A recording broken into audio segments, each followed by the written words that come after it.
Hi, I'm Gary Royle, Professor of Cancer Therapy at UCL, and I lead a research team that aims to look at improving the quality of radiotherapy and to improve the cancer survival rates for our patients undergoing radiotherapy as part of their treatment. So part of our research is about proton therapy. We have two NHS hospitals delivering protons. UCL Hospital has one of them. And there's a few private centres around the country as well. And the benefit of protons is that you can deliver a much more targeted dose of radiation.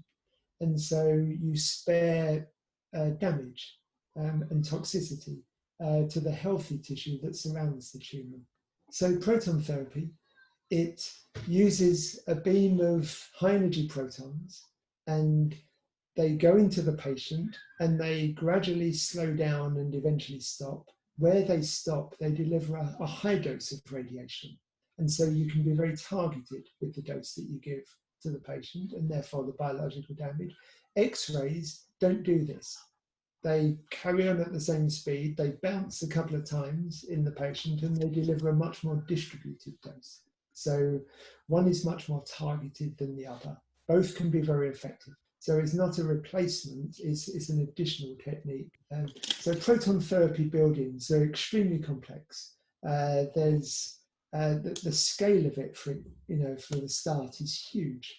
We're building one right in the centre of London. We're less than a mile from the very centre of London, and we're building it deep underground. It's acknowledged to be the world's most complex proton therapy build. About 12 years ago, there was a study by NRAG, a National Radiotherapy Action Group, on the recommendation of the government to look at the need for proton therapy in the UK. It was looked at the time and thought that about 1,500 patients per year would actively benefit. So therefore we have two centres, one in London, one in Manchester. So we are looking to treat around about 750 patients.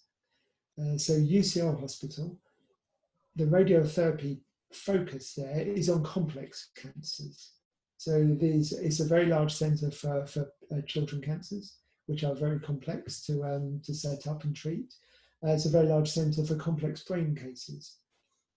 The early techniques done kind of 10, 15 years ago focused on a technique called passive scattering, which is you fire a beam, and then you scatter it to a larger volume, and then you just basically make a hole in metal that shapes the beam according to the shape of the tumour.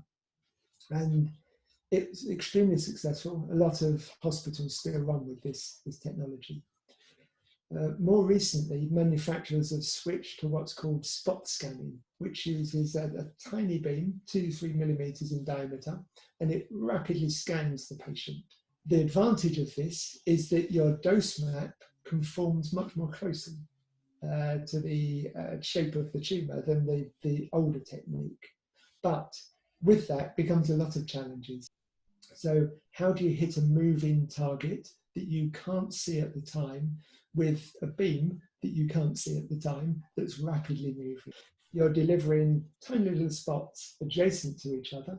How do you make sure that they don't overlap or there's not a gap in the middle? And also in terms of measuring the beam. We need to know exactly how much radiation we're giving to the patient. And so we do focus on detection and quantification of the amount of radiation that we're trying to do. And ultimately, we would like to do this real time. And no treatment is done in isolation.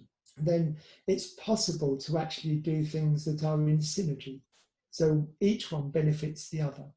So an immune drug can actually make the immune system more sensitive to the radiation that you're going to give it. And the radiation, or proton radiation, can actually stimulate the immune system. And so we're doing a lot of research, laboratory research, looking at how we can get this sort of synergistic mechanism that combines the two for ultimate benefit. So there's some exciting challenges ahead. in our research. Things that we're particularly excited around is really getting trials underway with patients. There are a number of cancers which are termed cancers of unmet need. These are ones where we haven't really seen any real improvement in survival for the last 40 years, despite the huge advances in drugs, in X-ray technologies, in surgical treatments. These are ones where at UCL and at UCL Hospital, we excel in these areas. And we believe that we can see a real significant improvement in survival that we wouldn't see otherwise. So the excitement of the future is really seeing this real step change improvement in outcomes for the patients.